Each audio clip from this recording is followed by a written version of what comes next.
নমস্কার, গুরু কৃপাহি কেবলম।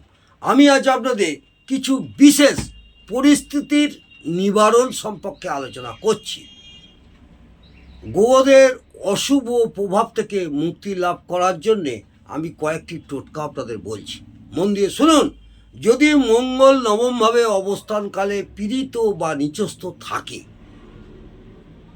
আবার বলি, যদি মঙ্গল গ্রহ নবমভাবে অবস্থানকালে পীড়িত বা নিচস্থ থাকে, তবে নিজের বৌদির সর্বদা সেবা করা প্রয়োজন। বৌদির কথা শুনবেন, বৌদিকে অসম্মান করবেন না।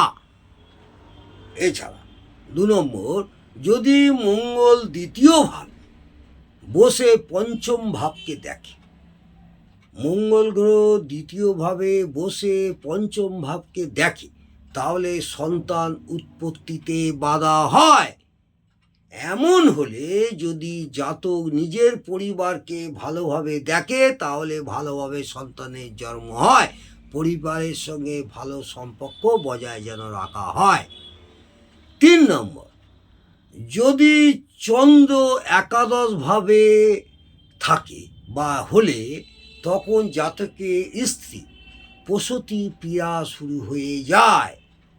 যদি চন্দ্র একাদশভাবে হলে, তখন জাতকের স্ত্রী প্রসূতি পীড়া শুরু হয়ে যায়। এরকম হলে তার মাকে ঘর ছেড়ে অন্য স্থানে চলে যাওয়া জন্যে যেন বলা হয় বা চলে যাওয়া উচিত।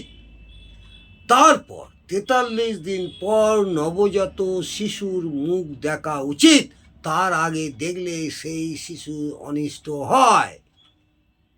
আবার বলি, যদি চন্দ্র একাদশভাবে কোনো জাতক জাতিকার থাকে বা জাতকের থাকে, তাহলে তখন জাতকের স্ত্রী প্রসূতি পীড়া শুরু হয়ে যায় এই সময়, বা এই রকম হলে তার মাকে, অর্থাৎ ওই জাতকের মাকে সেই ঘর থেকে অন্য ঘরে চলে যেতে হবে বা অন্য স্থানে চলে যাওয়া উচিত।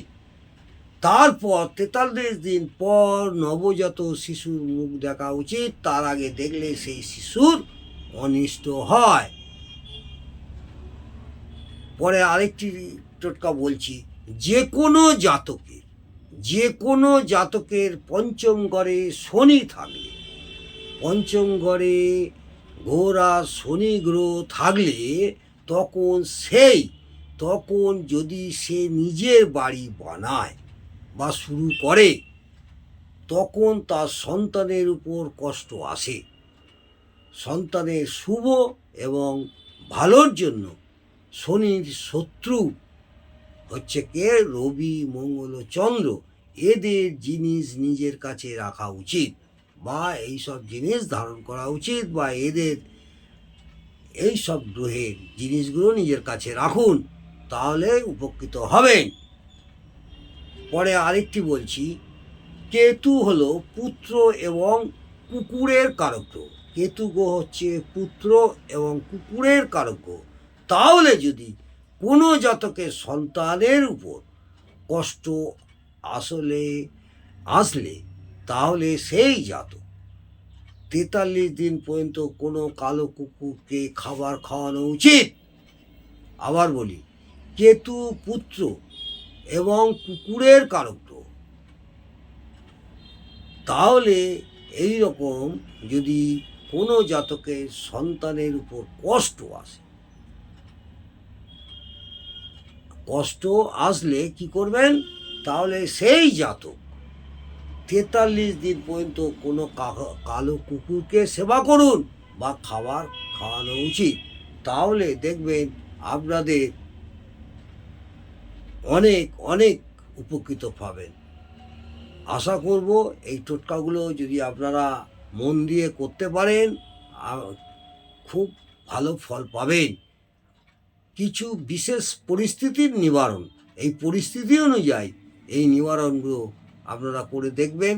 যদি এই পরিস্থিতির মধ্যে আপনারা পড়েন, এই নিবারণ করলে আশানুরূপ ফল পাবেন। নমস্কার, জয় মা তারা।